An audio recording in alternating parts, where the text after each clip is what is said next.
हमल ठहरने की एक बहुत ही अर्ली सिम्टम यानी इम्प्लांटेशन ब्लीडिंग पर बात करेंगे। यानी हमल ठहरने पर खून के दाग लगना या हल्की ब्लीडिंग होना।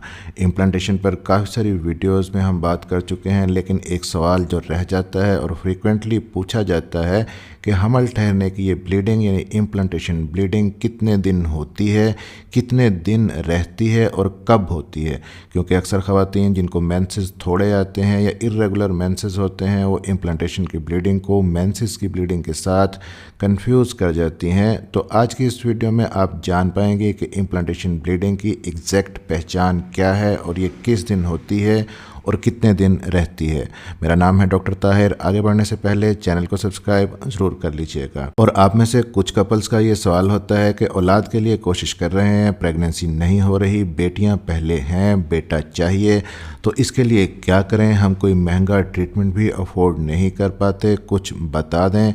आपके यहाँ बेटा पैदा होने के चांसेस बढ़ जाएं, इसके लिए मखसूस तरीके से हम बिस्तरी करेंगे तो इंशाल्लाह बेटा पैदा होने के चांसेस ज़्यादा होंगे। इसकी डिटेल जानना चाहते हैं तो अभी वीडियो अपलोड की है नए चैनल प्रेगनेंसी केयर 1 to 9 पे। ये वीडियो देखने के बाद विज़िट ज़रूर कीजिएगा। तो आते हैं इम्प्लांटेशन ब्लीडिंग की तरफ। चैनल पर आने वाले नए व्यूअर्स के लिए पहले ये जान लें कि इम्प्लांटेशन क्या चीज़ होती है।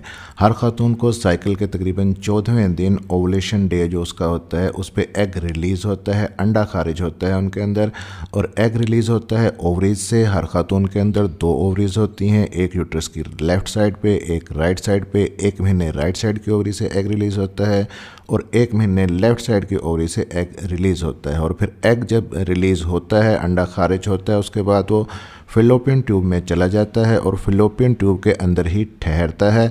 24 घंटे एग की लाइफ होती है एक दफ़ा रिलीज़ होने के बाद।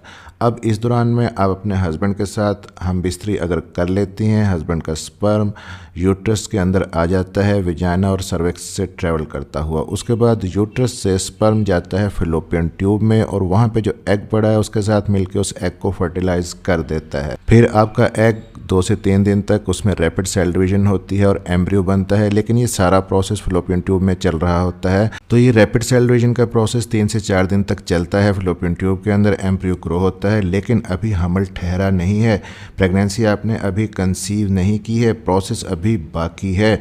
एम्ब्रियो 2 से 3 दिन ग्रो करने के बाद फिलोपियन ट्यूब आपके एम्ब्रियो को बच्चेदानी के अंदर धकेल देती है और बच्चेदानी के अंदर यूट्रस की दीवार के साथ फिर आपका ये नन्हा सा एम्ब्रियो जुड़ता है, चिपकता है, अपने आप को जोड़ने की कोशिश करता है। और इस प्रोसेस को हम कहते हैं इम्प्लांटेशन। यानी कि आपके एम्ब्रियो का बच्चेदानी की दीवार के साथ जुड़ना इम्प्लांटेशन कहलाता है। और जब आपका एम्ब्रियो बच्चेदानी की दीवार के अंदर धंसता है, जुड़ता है, अपने आप को वहाँ पे इम्प्लांट करने की कोशिश करता है, तो उस वक्त वहाँ पे कुछ ब्लड वेसल्स डैमेज होती हैं, खून की नालियाँ डैमेज होती हैं, जिसकी वजह से हल्की सी ब्लीडिंग आपको होती है और इस ब्लीडिंग को इम्प्लांटेशन ब्लीडिंग कहा जाता है। और ये इम्प्लांटेशन ब्लीडिंग एक्चुअली पहला साइन होता है प्रेगनेंसी कंसीव करने का। और अब आपने एक्चुअल में प्रेगनेंसी कंसीव की है। और इम्प्लांटेशन ब्लीडिंग के साथ साथ आपको पेट के निचले हिस्से में हल्के दर्द भी हो सकते हैं, जिसे इम्प्लांटेशन क्रैम्पिंग भी कहा जाता है। तो डियर एक्सपेक्टेड मदर्स, अब इम्प्लांटेशन की ब्लीडिंग को और पीरियड्स की ब्लीडिंग को आप कैसे डिफरेंशिएट करेंगी। इसमें सबसे पहली और इम्पॉर्टेंट चीज़ है टाइमिंग, यानी किस टाइम पे आपको ये ब्लीडिंग होती है। अगर आपके मेंसेस बिल्कुल रेगुलर हैं, हर महीने टाइम पे आते हैं और आप अनप्रोटेक्टेड इंटरकोर्स कर रही हैं, प्रेगनेंसी के लिए प्लान कर रही हैं और आपको अपनी ड्यू डेट से 5 या 6 दिन पहले इस किस्म की ब्लीडिंग होती है, तो ये इम्प्लांटेशन ब्लीडिंग हो सकती है। लेकिन फिर भी 100% कन्फर्म नहीं होता। 100% कन्फर्म तभी होता है जब आप प्रेगनेंसी टेस्ट करके अपनी प्रेगनेंसी को कन्फर्म करती हैं। अब दूसरी जो इंपॉर्टेंट चीज़ है जिससे आप फ़र्क महसूस कर सकती हैं अपने मेंसेस की ब्लीडिंग में और इम्प्लांटेशन की ब्लीडिंग में, वो है अमाउंट, यानी कि कितनी मिकदार में ब्लीडिंग होती है, कितना ब्लड आता है। क्योंकि पीरियड्स का जो नॉर्मल फ़्लो होता है कितना है, हर खातून का डिफरेंट होता है और हर खातून को अपने पीरियड्स का नॉर्मल फ़्लो पता होता है कि उसको कितने पैड्स चेंज करना होते हैं।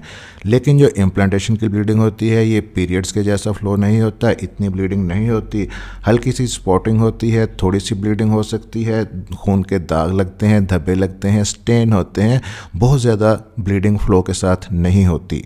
अब इम्प्लांटेशन ब्लीडिंग कितने दिन तक रहती है और कितने दिन होती है? ऐसा भी हो सकता है कि थोड़े बहुत स्टेन लगें, दाग धब्बे खून के लगें एक दिन ही और उसके बाद ब्लीडिंग बिल्कुल हो ही ना, या एक दो दिन स्टेन्स लगने के बाद बिल्कुल ख़त्म हो जाएं। इम्प्लांटेशन ब्लीडिंग ज़्यादा से ज़्यादा 1 से 2 दिन तक होती है और मैक्सिमम 3 दिन तक हो सकती है। लेकिन याद रखें कि ये ब्लीडिंग की तरह ब्लीडिंग नहीं होती, मेंसेस की ब्लीडिंग की तरह हल्की सी स्पॉटिंग होती है, थोड़े बहुत ब्लड के स्टेन्स लगते हैं।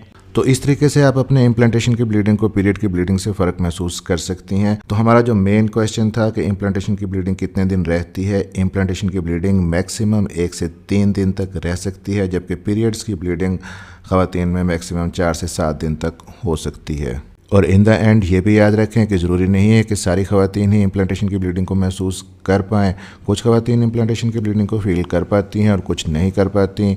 जो पैड यूज़ करती हैं उनमें से कुछ ख़वातीन इम्प्लांटेशन की ब्लीडिंग को फील कर लेती हैं। लेकिन अगर आप प्रेगनेंसी के लिए प्लान कर रही हैं और आपको इम्प्लांटेशन की कोई ब्लीडिंग नज़र नहीं आई, पीरियड्स भी मिस हो गए हैं, तो आपने बिल्कुल भी परेशान नहीं होना। अपनी डेट का, पीरियड्स की डेट का मिस होने का वेट करना है। जब 8 दिन गुजर जाएं आपके मेंसेस की डेट को, उसके बाद आपने अपना प्रेगनेंसी टेस्ट करना है, तो इंशाल्लाह पॉजिटिव आ जाएगा। और साथ ही साथ जब 8 दिन गुजर जाते हैं पीरियड्स की डेट को, उसके बाद इम्प्लांटेशन की वजह से आपके अंदर कुछ हार्मोन्स प्रेगनेंसी के, जैसे कि एचसीजी और प्रोजेस्टेरोन है, ये बढ़ना शुरू हो जाते हैं, आपके ब्लड स्ट्रीम के अंदर बढ़ना शुरू हो जाते हैं। फिर इम्प्लांटेशन की ब्लीडिंग आपको नहीं भी नज़र आई तो प्रेगनेंसी की जो बाकी अलामात हैं, सिम्टम्स हैं अर्ली प्रेगनेंसी की, वो आपके अंदर आना शुरू हो जाती हैं।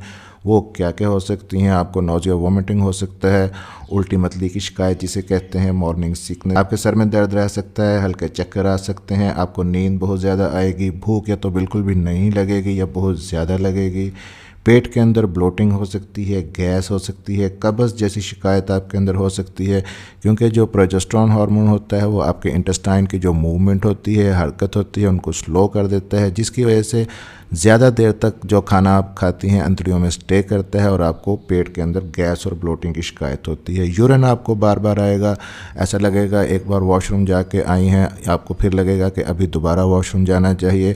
तो फ्रीक्वेंट यूरिनेशन भी अर्ली प्रेगनेंसी की एक सिम्टम होती है। मुंह का टेस्ट आपका चेंज हो सकता है, हल्का सा टेम्परेचर आपका बढ़ सकता है, ब्रेस्ट के अंदर पेन हो सकता है, ब्रेस्ट टेंडरनेस जिसे कहते हैं, हाथ लगाने पे ब्रेस्ट में दर्द हो सकता है, सूंघने की हिस्स में तब्दीली आ सकती है। तो ये सारी अलामात फिर आहिस्ता आहिस्ता आपके अंदर प्रेगनेंसी की ज़ाहिर होना शुरू हो जाती हैं। इन पे डिटेल्ड वीडियोज़ ऑलरेडी चैनल पर मौजूद हैं, आप देखना चाहें तो देख सकती हैं।